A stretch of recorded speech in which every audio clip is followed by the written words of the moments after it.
Virat classes में आप सभी को स्वागत है। आज मेरे तरफ से पूरे देशवासियों को, हमारे सारे स्टूडेंट को दशहरा की ढेर सारी शुभकामना। सबके अंदर जितने भी गलत भावना है आज उसे सब लोग दहन कर दीजिए और फिर से अपने मन में एक ऐसा प्रतीक लेके चलिए जो हमेशा एक अच्छी सोच हो। अच्छी सोच लो, क्या सोच लेके आगे बढ़िए। तो आइए, आज दशहरा के पावन मेला भी है। बहुत से आज पूरे देशवासी झूमे भी हैं, खुशी में मिले हैं एक दूसरे से। तो आज यही मौके पर आज आप लोग के सामने एक वीडियो लेकर के आए हैं। वही वीडियो है कक्षा 10 अध्याय 4 कार्बन एवं उसके यौगिक का पार्ट 1 लेकर के आए हैं। ये आप लोग को कहा जाए तो यदि आप रेगुलर ये वीडियो देखेंगे तो मुफ्त में ही, बिल्कुल फ्री में क्रैश कोर्स आप लोग के चल रहा है। क्रैश कोर्स कहा जाए तो प्रत्येक चैप्टर को हम करवा देंगे। आप शांतिपूर्ण से सिर्फ देखिए। आइए, कार्बन एवं उसके यौगिक एक एक क्वेश्चंस को हम बताएंगे। अगर आपके पास पेन है यानी कलम है और कॉपी है तो आप लेकर बैठ जाइए और एक एक क्वेश्चंस को आप लिखिए और समझिए। एनसीईआरटी में पहला क्वेश्चन है बच्चों, एथेन का आणविक सूत्र क्या होता है? एथेन का आणविक सूत्र क्या होता है? तो सूत्र आप लोग पता है कि एथेन का आणविक सूत्र C2H6 है। बोल रहा है एथेन का आणविक सूत्र C2H6 है। इसमें 6 सहसंयोजक आबंध है, 7 सहसंयोजक आबंध है, 8 यानी 7 संयोजक आबंध पूछ रहा बच्चों। तो चेक कर लेंगे। ये C2H6 है। कार्बन क्या गो है? 2 गो है। 1 2 ऑक्सीजन हाइड्रोजन 6 गो है। 1 2 3 4 5 6 single single single single bond single bond single bond single bond. यही पूछ रहा है कि C2H6 में कितने आबंध हैं? तो 1 2 3 4 5 6 7 है। इसमें 7 कहाँ है? देखिए 7 सहसंयोजक आबंध होगा। याद रखना है एथेन में कितने सहसंयोजक आबंध होंगे बच्चों? तो बताना है 7 सहसंयोजक आबंध होगा। कोई परेशानी? शांति से बने रहिए। दूसरा, ब्यूटेनॉन। ब्यूटेनॉन चर्तु कार्बन यौगिक है। ब्यूटेनॉन चर्तु कार्बन यौगिक है जिसका प्राक्रियात्मक समूह क्या होगा? ब्यूटेनॉन चर्तु कार्बन यौगिक है जिसका प्राक्रियात्मक समूह क्या होगा? तो याद करने की चीज है बच्चों, प्राक्रियात्मक समूह याद करना पड़ेगा। ब्यूटेनॉन में पूछ रहा है चर्तु कार्बन यानी चर्तु में 4 कार्बन होता है। तो ब्यूटेनॉन में जो 4 कार्बन होते हैं एक यौगिक ही है जिसका प्राक्रियात्मक समूह क्या होगा? क्या कार्बोक्सिलिक अम्ल होगा? नहीं। एल्डिहाइड होगा? नहीं। कीटोन? यस। यानी याद रखना है ब्यूटेनॉन चर्तु कार्बन यौगिक का प्राक्रियात्मक समूह कीटोन होगा बच्चों। कोई दिक्कत? अब खाना बनाते समय, जब खाना बनाया जाता है तो खाना बनाते समय यदि बर्तन की तली जो भदेला होता है ना, भगोना उसकी यदि अगर तली बाहर से काली हो रही है, बाहर से काली, बर्तन में का जो पेंदिया जो होता है ना नीचे वाला, वो यदि अगर काली हो रही है तो इसका मतलब क्या है? खाना पकाते समय में, खाना जब पकाते हैं तो ऐसी स्थिति में जो बर्तन है उसका पेंदी, नीचे वाला पेंदी अगर काला हो रहा है, इसका मतलब क्या है? हम कह सकते हैं क्या भोजन पूरी तरह नहीं पका है? अरे पगला, ये भोजन पके से क्या लेना देना इसको है? बताओ। नहीं ना, भोजन पकने और नहीं पकने से क्या मतलब है? भोजन पकेगा फिर भी, नहीं पकेगा फिर भी, क्या अंदर उसको काला लाल होने से क्या मतलब है? ये नहीं होगा, है ना। दूसरा, ईंधन पूरी तरह से नहीं जल रहा है। राइट जवाब। जब ईंधन पूरी नहीं जलेगा ना तो कार्बन तो बचेगा ही ना, कालिक तो होगा ही ना।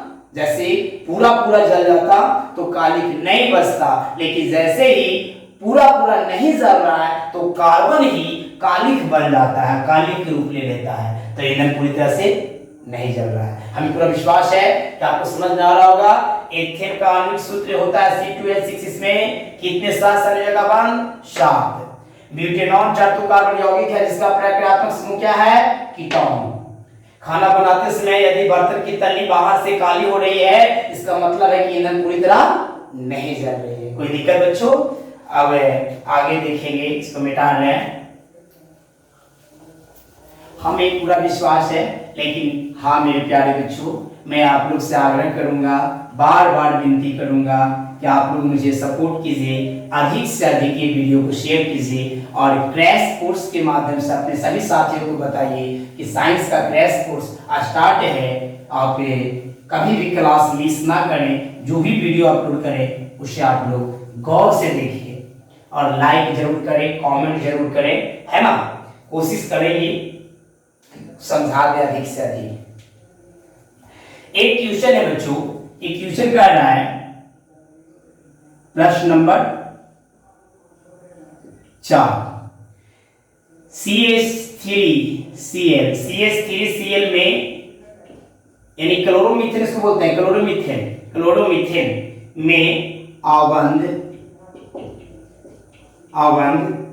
निर्माण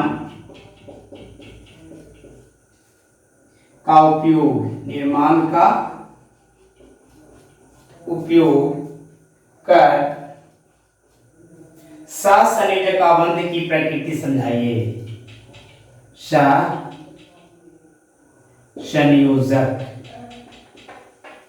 सहसंयोजक अवंध की प्रकृति समझाइए।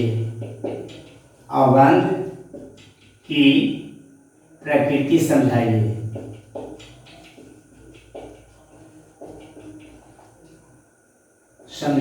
बहुत अच्छा क्वेश्चन है। बोल रहा है ना कि मेथिल क्लोराइड जो है, इसमें अवंध निर्माण का उपयोग करके सहसंयोजक अवंध की प्रकृति समझाइए। तो बच्चों आप जानते हैं कि मेथिल क्लोराइड जो है ना, वो किससे, मेथिल एक सरल यौगिक है।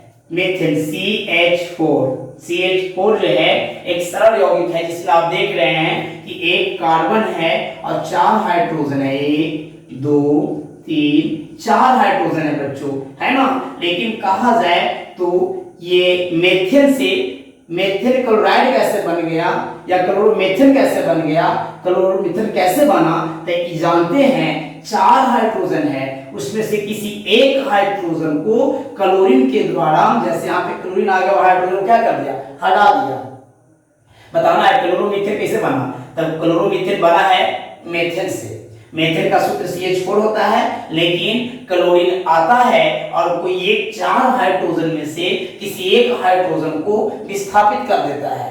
किसके द्वारा, क्लोरीन एक हाइड्रोजन को क्या कर दे रहा है, विस्थापित कर दे रहा है। तब विस्थापित होगा तो हाइड्रोजन 3 होना बच जाएगा और एक क्लोरीन हो जाएगा। तो आप कह सकते हैं कि मेथेन जिनका 4 हाइड्रोजन और एक कार्बन होता है, लेकिन क्लोरीन के द्वारा, किसके द्वारा, क्लोरीन के द्वारा एक हाइड्रोजन को विस्थापित कर दिया जाता है, जिसके फलस्वरूप कार्बन के 4 गुण होता है परमाणु, 1 2 3 4। कार्बन के परमाणु कक्षा में कितने इलेक्ट्रॉन, 4 इलेक्ट्रॉन। तो कार्बन के 3 इलेक्ट्रॉन जो है वो हाइड्रोजन के साथ में, 1 2 3, और एक इलेक्ट्रॉन किसके साथ में, क्लोरीन के साथ में। पूरी प्रक्रिया समझिएगा। क्लोरोमीथेन कैसे बना, तो कहें क्लोरोमीथेन का निर्माण मेथेन से हुआ है। मेथेन एक सरल यौगिक है, इसमें 4 हाइड्रोजन होता है, एक कार्बन होता है, लेकिन क्लोरीन आता है और 4 हाइड्रोजन में से किसी एक हाइड्रोजन को विस्थापित कर देता है। अब जैसे ही विस्थापित करेगा हाइड्रोजन को और इसके जगह पे क्लोरीन बैठ जाएगा, तो आप कह सकते हैं कि कार्बन की वास्तव कक्षा में कितने इलेक्ट्रॉन, 4 इलेक्ट्रॉन। तो 4 इलेक्ट्रॉन में 3 इलेक्ट्रॉन हाइड्रोजन के साथ में जुड़ा हुआ रहता है और 1 इलेक्ट्रॉन क्लोरीन के साथ में। यही पूछ रहा था। इसको आप ऐसे लिख सकते हैं कि CH4 सबसे सरल हाइड्रोकार्बन है। लिख लीजिए इसको, लिखिए सब लोग, CH4 यानी मेथेन सबसे सरल हाइड्रोकार्बन मीथेन का आणविक सूत्र है। लेकिन जब मीथेन में से एक हाइड्रोजन को क्लोरीन द्वारा विस्थापित किया जाता है तो क्लोरोमीथेन प्राप्त होता है। यहाँ कार्बन के 3 इलेक्ट्रॉन, कार्बन के कितने इलेक्ट्रॉन, 3 इलेक्ट्रॉन हाइड्रोजन के साथ जुड़ते हैं और 1 इलेक्ट्रॉन क्लोरीन के साथ जुड़ते हैं। बस कंप्लीट हो गया। चलिए अब अगला क्वेश्चन और मजा आएगा। यदि अगर लगता है कि सर फास्ट बोल रहे हैं तो वीडियो को रोक रोक आप लिख लीजिएगा, ठीक है, मजा आ जाएगा। अब है इलेक्ट्रॉन बिंदु संरचना बनाइए। अगला क्वेश्चन है पांचवा क्वेश्चन है इलेक्ट्रॉन बिंदु संरचना बनाइए।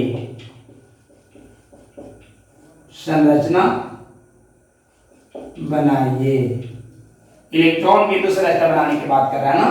एथेनोइक अम्ल की पूछ रहा है, पहला में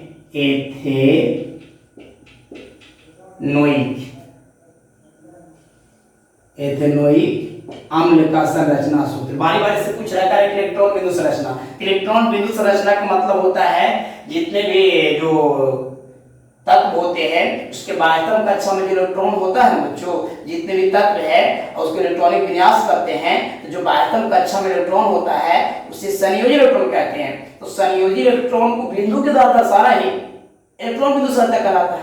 फिर से कोई भी तत्व है तो तत्व के इलेक्ट्रॉनिक विन्यास करते हैं और जो बाहरी कक्षा में इलेक्ट्रॉन होता है उसको संयोजी इलेक्ट्रॉन कहते हैं, ठीक है।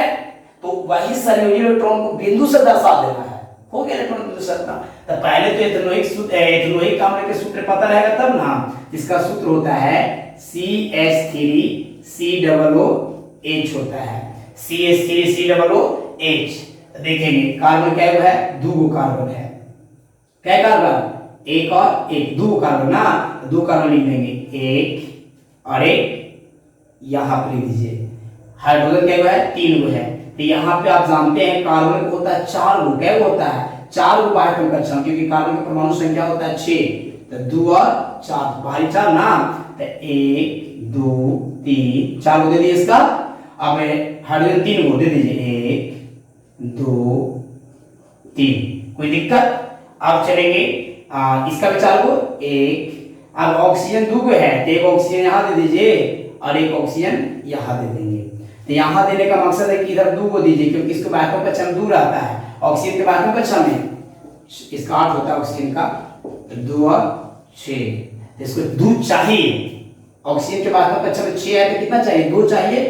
1 2 3 4 5 6, ठीक है। अब ये कार्बन के 2 3 1 4 यहाँ हो जाएगा, इसका भी 6 रहता है, तो 1 2 3 4 5 6, एक हाइड्रोजन इधर दे दीजिए। ध्यान देंगे एथेनोइक अम्ल का सूत्र होता है CH3COOH। तो C 2 गो है तो 2 गो C लिख दिए। हाइड्रोजन 3 गो है यहाँ पे, तो हाइड्रोजन यहाँ पे देखेंगे कार्बन के पास में 3 गो देंगे, 1 2 3। काहे देंगे 3 गो, क्योंकि इसको 4 गो की जरूरी है ये कार्बन की। तो एक इससे लेगा, एक इससे लेगा, एक इससे लेगा, एक ये बगल वाला कार्बन से लेगा, तो पूरा हो गया। और हाइड्रोजन के एक अपना रहता है, ये एक सबका अपना अपना एक होता है ना। अब चलेंगे बच्चों, ये है कार्बन, तो कार्बन 4 गो, 1 2 3 4। ये ऑक्सीजन के रहता है 6 गो, 1 2 3 4 5 6 गो है। आइए हाइड्रोजन के देखिए, तो हाइड्रोजन 1 लेगा कार्बन से, 2 हो गया पूरा, ठीक है। अब जो है ये भी हाइड्रोजन लेगा एक कार्बन से, ये भी हाइड्रोजन पूरा हो गया, ये भी हाइड्रोजन पूरा हो गया। अब देखिए कार्बन सबसे लेगा, जब दिया है तीनों के, इसको तीनों को दिया, तीनों से कब लेगा, तीनों से लेगा। आए भी कार्बन से पैसा मांग रहे हमारा दे दो, इससे भी ले लिया। तो 1 2 3 4 5 6 7 1 8, कार्बन भी हो गया 8 गो, और हाइड्रोजन 2 हो गए। अभी कार्बन 2 को लेगा ऑक्सीजन से, एक कार्बन से, आए वही ऑक्सीजन से, गिनिए 1 2 3 4 5 6 7 1 8। अब देखिए तो कार्बन या ऑक्सीजन के 2 गो तक, ऑक्सीजन कार्बन से 2 गो ले लेगा, इससे भी लेगा 2, ठीक है। देखिए ऑक्सीजन भी ले रहा है, 2 लेगा ऑक्सीजन भी, काउंटिंग कीजिए, 2 2 4 2 6 2 8 हो गया। अब जो है इसको देखेंगे, ये भी लेगा एक हाइड्रोजन से और एक ही कार्बन से, तो 6 एक कार्बन बहुत जी बना, तो ये हो गया 6 और 2 8 हुआ ना है। अब ये हाइड्रोजन को देखेंगे, हाइड्रोजन भी हो जाएगा क्या, 2। ये हो गया एथेनोइक अम्ल का, ठीक है। अब दूसरा कहता है H2S का। आइए बच्चों आप लोग को जवाब देना है। H2S के इलेक्ट्रॉन की संरचना, एक S हो जाएगा और दो हाइड्रोजन, एक और एक इधर। एक बाबूजी क्या कौन होता है, एक इसको एक होता है और एक होता है देखिए सल्फर का 16, 2 8 8 2 10 6 16, बाद में 6 ना, तो 1 2 3 4 5 1 6। कोई दिक्कत? तो देखिए ये हाइड्रोजन जैसे ले लेगा इससे, ठीक है, इससे भी ले लेगा, ये तो दोनों हाइड्रोजन हो गया। तब ये सल्फर दोनों के का उधर लेगा, हाइड्रोजन इधर भी है इधर भी, तो दोनों से का बोलेगा ना, जब दोनों से का बोलेगा तो गिन लीजिए, ठीक है। देखिए 1 2 3 4 5, 1 2 3 4 5 6 7 8, क्लियर हो गया। चलिए अब अगला बताइएगा आप लोग, समझ में आ रहा होगा, हम पर विश्वास है। अगला कहता है प्रोपेनॉन। प्रोपेनॉन एक का सूत्र पहले पता है, प्रोपेनॉन का सूत्र होता है C3H6O। C3H6O यानी कार्बन क्या हुआ 3 गो, कार्बन क्या हो 3 गो, दे देंगे 3 कार्बन 1 2 3, ठीक है। हाइड्रोजन 6 गो, तो यहां दे देंगे 1 2 3, ठीक है। यहां दे देंगे 3 गो 1 2 3, ठीक है। अब कहीं के सब दे दीजिए, सबका अपना अपना, तो कार्बन 4 गो 1 2 3 4, 1 2 3 4। एक ऑक्सीजन यहां बिठा दीजिए, ऑक्सीजन के 6 गो 1 2 3 4 5 6, एक 4 गो 1 2 3 4। हाइड्रोजन के दे दीजिए, हाइड्रोजन हम देते हैं रेड से, एक ही होता है हाइड्रोजन के अपने बाबूजी के, हाँ दे उसको दे दीजिए, कोई दिक्कत। अब देखिए ये हाइड्रोजन पहले का ले लिया, कार्बन से लिया 2 हो गया, यहाँ लिया 2 हो गया, एक लिया 2 हो गया, संतुष्ट हो गया। 2 में खुश हो जाता है, जैसे कि मेला लगल था, सब बच्चा लोग देखिए 2 रुपये में खुश हो रहा था, 5 रुपये में बच्चा खुश हो रहा था। अब कहिए कि 2 रुपये में तो कुछ मिलता नहीं है, तब बच्चा 2 रुपये में खुश कहाँ से होगा। लेकिन बच्चों कहा जाए तो 10-20 रुपये जरूर खुश हो रहा होगा, लेकिन बड़े जो हैं वो चलेगा उसको नंबरी 100 200, है ना। चलिए अब जो है ये इसको देखेंगे, ऑक्सीजन को यहाँ ढोलेगा तो 2 इससे ले लिया, पूरा हो गया, ठीक है। कार्बन को घेर लेते हैं, तो कार्बन देखिए एक यहाँ से लेगा, एक इससे लेगा, एक इससे लेगा, जगह जगह से दिया उसे लेगा ना, तो 1 2 3 4 5 6 7 8, ठीक, ठीक है, क्लियर हो गया। ये हो गया प्रोपेनॉन का। एक और है आखिरी F2, क्या है F2। F2 तो आसान है, F2 बनाइए बच्चों, F2 तो 2 को F खाली कर देना है ना। फ्लोरीन है ना, फ्लोरीन, फ्लोरीन कितना होता है 9, 2 और 7 ना, 2 और 7 हो जाएगा, तो 7 हो जाएगा अंतिम में। 1 2 3 4 5 6 7, 1 2 3 4 5 6 7, क्या होगा बच्चों बताइए। जब 7 में तो 8 होना चाहिए, एक इससे ले लेगा, ये क्या है कि हमरे हो तो दे दो, तो हम दिए थे जरूरत पर, हो गया। यही तो है, आसान। अब है इसके बाद टोटल 15 क्वेश्चन है, तो आज यही तक करने देते हैं ना। धन्यवाद, थैंक्स।